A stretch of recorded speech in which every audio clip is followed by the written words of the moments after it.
Salut à tous. Eh ben regardez la pression des pneus du Niro qui bug encore. On est à 2.4 partout, hein. D'accord, vous êtes témoins. Pression fun dans le pneu avant droit. C'est faux. Tu mens. Ah, c'est encore le froid. Ça me refait tous les hivers. Ça me refait la même chose. Donc l'idée pour corriger ça, ça va être de regonfler les roues à 2.6 ou 2.7 pour que enfin ça enlève le message. C'est assez relou, tous les hivers. Alors je sais pas si c'est le froid qui fait bugger les capteurs, c'est bizarre quand même, chaque fois ça me le fait, l'hiver, mais bon. C'est qu'un petit bug pas très gênant. C'est juste qu'il faut le savoir, quoi. Regardez, 45% d'autonomie, 163 km, seulement 162 même. Et oui, les batteries KTL qui n'aiment pas trop le froid, hein. Voilà, j'ai déjà remarqué ça, les batteries LG du Kona, elles géraient mieux la température plus fraîche, quoi. J'avais moins de pertes quand même, l'hiver. C'est comme ça. L'évolution des batteries, etc. Bref, bon, je voulais aussi parler du modèle Y restylé dont le prix a été révélé. Eh bien, le prix est quand même assez haut. Ah, voilà, on en parle sur TestTube, hein, des news Tesla. Je vous invite évidemment à vous abonner. Voilà, il y a des cyclistes là qui sont en groupe, magnifique. Ouais, donc on en parle là-dessus et je voulais quand même revenir ici sur ça aussi. 61 000 €, parce qu'on peut arrondir à 61 000, hein, du coup. C'est vraiment trop cher. À quoi joue Tesla en fait? Alors ok, c'est une version Launch Edition avec 4 roues motrices, les roues 20 pouces, le truc boost. Et les peintures à 2000 balles, là, gris et Quicksilver, qui est pas non plus transcendant, hein, ça reste du gris, voilà, c'est pas non plus une couleur révolutionnaire.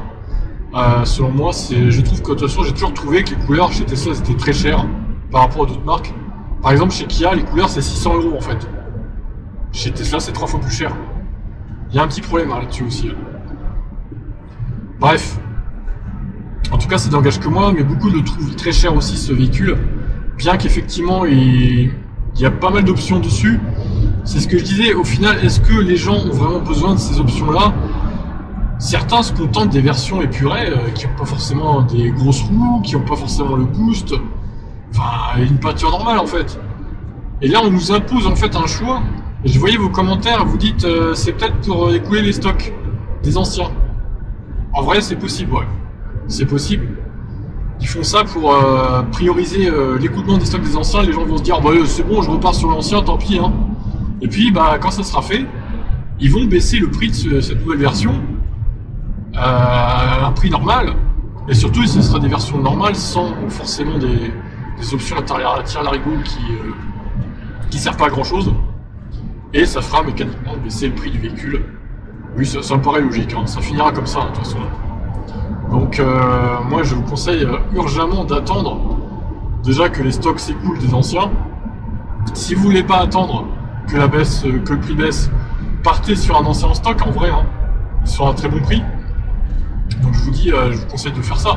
Si l'ancien vous dérange pas, putain lui, il va, hein, Vulco, hein. Eh ben, et donc, Vulco il est pressé. Ouais, donc franchement. Si l'ancien vous convient, autant partir sur l'ancien. Franchement, hein. En vrai, moi j'aurais le choix entre les deux. Je sais pas si je prendrais le nouveau parce que... Après, j'attends de voir en vrai quand même comment ils sont. J'en ai vu aucun forcément en vrai pour l'instant, comme vous d'ailleurs.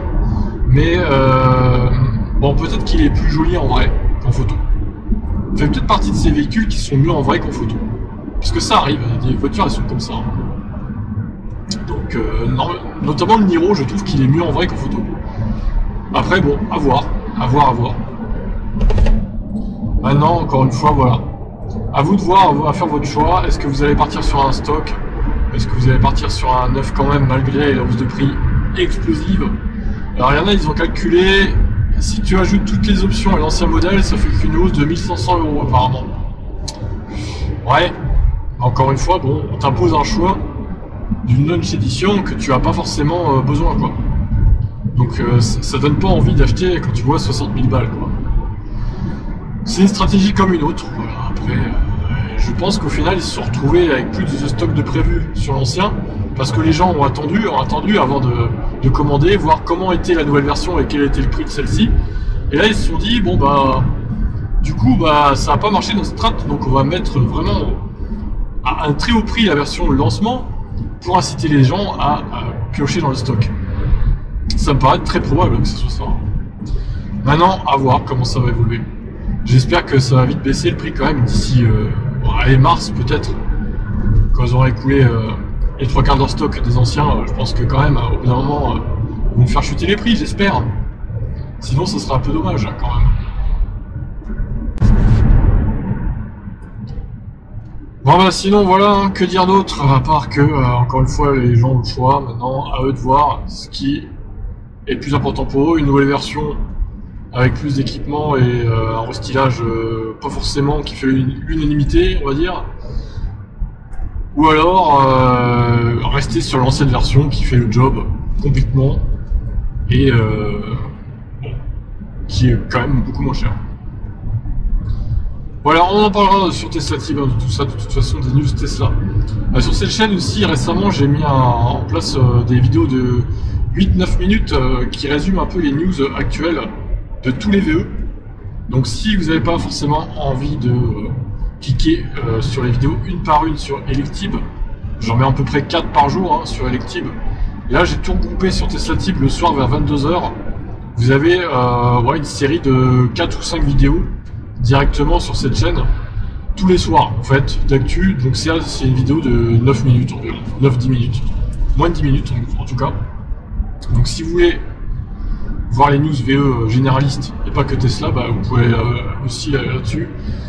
C'est tous les soirs à 22h. Voilà, le rendez-vous est pris. À vous de voir ce que vous préférez. De toute façon, voilà, vous êtes nombreux à être abonnés là-bas, à être ici aussi. Donc. Mais bon, on est quand même 8000 sur Electib et vous êtes que 1500 là-bas. Donc quand même, il manque des gens. Hein. Il manque des gens. Voilà, bon, tout ça pour dire que voilà, j'ai mis ça en place. Et je vais vous laisser donc. Je vous dis à une prochaine fois dans le Niro pour d'autres vidéos on board. Ciao. Alors, configurateur. Voilà, vous avez toujours l'ancien, du coup, pour tout ce qui est propulsion et tout. Alors, propulsion, du coup, non, il est plus là. On peut pas cliquer dessus, ok.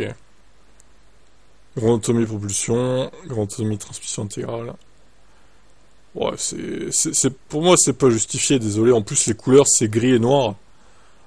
Ils sont pas foulés, quoi. Hein. Au bout d'un moment, c'est pas normal de proposer des tarifs comme ça. Les livraisons débuteront au mois de mars, version limitée, design extérieur repensé, toute nouvelle intérieur. Ajouter des options premium et des mises à niveau personnalisables. Ah bah oui, bien sûr. Bref, voilà. Ben, n'achetez pas, hein. Qu'est-ce que je voulais que je vous dise d'autre? Alors, il y a tous les youtubeurs Tesla qui vont vous dire, mais si, c'est une belle affaire. Sautez sur l'occasion, évidemment. Bah non, il faut être réaliste au bout d'un moment, arrêtez. Hein. Il est hors sol, au niveau de la concurrence et tout, il n'y a aucune justification. Si encore il améliorait de 50 ou 60 km, voire 80 km d'autonomie en plus, avec une toute nouvelle recharge 800 volts et compagnie, là, ça justifierait le prix à la limite. Mais c'est même pas le cas. Il gagne quoi? 25-30 km? Et la recharge est toujours la même. Certes, il est un peu plus puissant, mais ça justifie pas une telle hausse, je suis désolé quand même. Bon, bah vous faites ce que vous voulez après, mais bon. Alors là, j'ai pas eu mes infos parce que du coup, l'ancien était plus léger, d'après ce que je vois sur ce visuel-là. Bon, donc il perd 20 litres, il gagnerait du poids en plus 18 kg, selon ce visuel. Je sais pas si c'est fiable ou pas. La garde au sol est un peu plus basse pour le nouveau, la hauteur est la même. Rétroviseur abattu à 1m90, alors c'est 4 mm de plus sur le nouveau, c'est pas énorme. Et rétroviseur déployé, c'est la même chose. Donc on savait déjà qu'il était un peu plus long, le nouveau. Voie avant et arrière, c'est pareil. Ok, bon. Bah écoutez, conclusion de tout ça, je pense que c'est pas une bonne affaire. À 65 000 €, faut arrêter de déconner, maintenant. Je veux bien qu'il y ait l'effet nouveauté, mais encore une fois, rien ne justifie un tel tarif, surtout que la plupart d'entre vous, dans les commentaires, même sur les réseaux sociaux que je vois, voire sur d'autres youtubeurs Tesla, vous n'êtes pas fan de ce modèle Y, désolé. Alors là, en plus, ils augmentent le prix sévèrement.